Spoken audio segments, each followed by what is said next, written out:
Mr. Doc Rivers. What's up, Chris Wallace? I'm doing okay. We're going to get started with Dan Wilkie, if you don't mind. I'm mine, but okay. Go ahead, Dan. Yeah, at least you're telling the truth already. Is Pat going to play, first of all? Yeah. Second of all, obviously, there's so many things that are really different about this experience, but you're going to play Denver and never have to go to Denver. How fortunate are you guys to not take that on? I know that's a challenge. Yeah, it's a challenge, but, LA poses its own challenges too.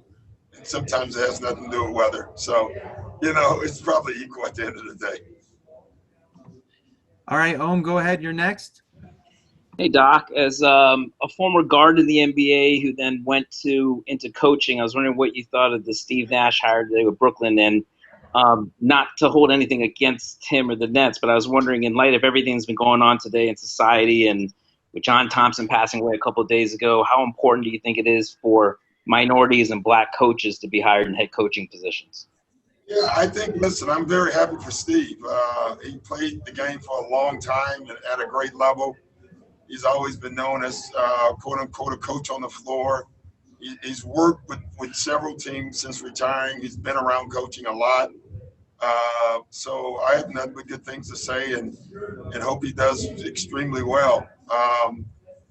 Obviously, anytime right now, it doesn't matter. It shouldn't be about this time as far as who gets hired. But I just always say there's a lot of qualified black coaches that I think should get jobs as well. But that's taking nothing away from Steve.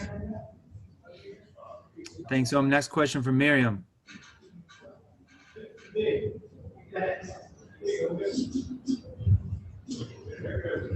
Miriam, you there? Yeah. Okay, sorry about that. On Denver's side, they were talking a lot about sort of you guys' physicality and what you guys brought into against them this year, and obviously the first time. Do you like that other teams kind of have that to think about? It's a good question. I don't know. Honestly, we are who we are, and if that's like what they think it's physical, then great. It's not going to change the way we play. I can tell you that one way or the other. We just have to keep playing our way. And there are teams that think we're physical and they try to adjust to that. And so for me, good for them, but we're just going to keep being us. Next up is Andrew. Go ahead, Andrew. Doc, hello. Obviously we asked this of some of the players yesterday, but having gone through the challenge of Luka Doncic and kind of the pick and roll challenge, just the coverages you threw at him, do you feel like preparing for Jamal Murray, et cetera, that gives you guys a leg up? You've already seen one, red hot guard so far. Yeah, Andrew, I think it just gets tougher. That's why, each round. So, we're playing Denver. They have the third best record in the NBA. It's challenging as Dallas was. We're sitting here now talking about a Denver team that had the third best record, in the West. And so they're going to pose their own challenges. It's not going to be just Murray. They have so many players on their team that are quality players that it's a tough matchup. Thanks, Andrew. Next is Jovan. Go ahead, Jovan. Hey, Doc. You often talk about you guys focusing on yourselves and what you guys need to do. So going back to last series, what do you feel like you need to adjust or do differently and kind of bring into this series that you kind of learned?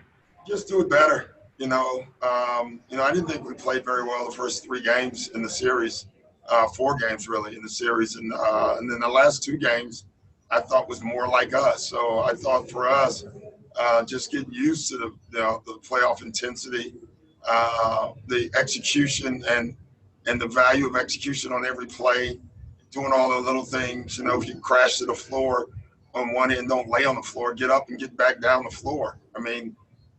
Those are the things I think that they knew, but it's a good lesson during the playoffs.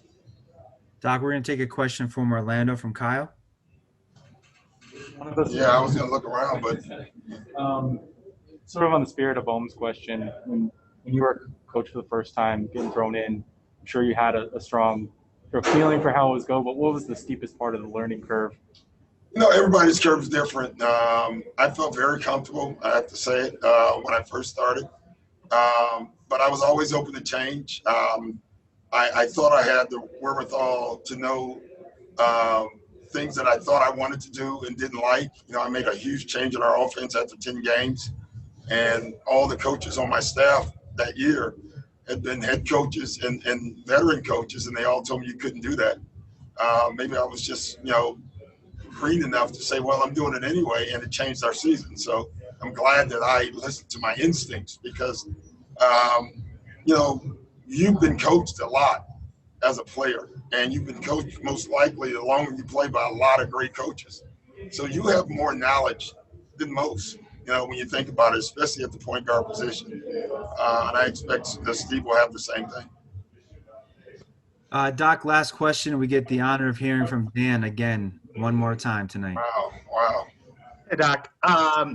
You saw last night the importance of in a game closing out on shooters without fouling. We saw it in the game before that.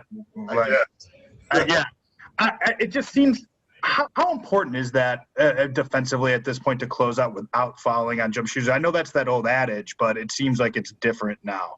It is different because guys are so much more clever. You just can't foul a jump shooter, period. And it happens too much. We've been at the top of the league for 2 years in a row. So obviously I haven't done a good job of it. We work on it. We talk about it. But we have guys that are so eager. And that's what happens. The Giannis play, I don't think it was a foul, but it could have been called a foul, I guess.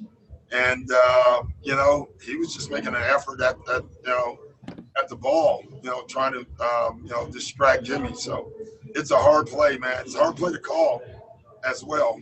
I will say that. But I do think some of the rules where guys are stopping on a dime and kind of flailing, I think that has to be cleaned up in our league, and I expect it will be.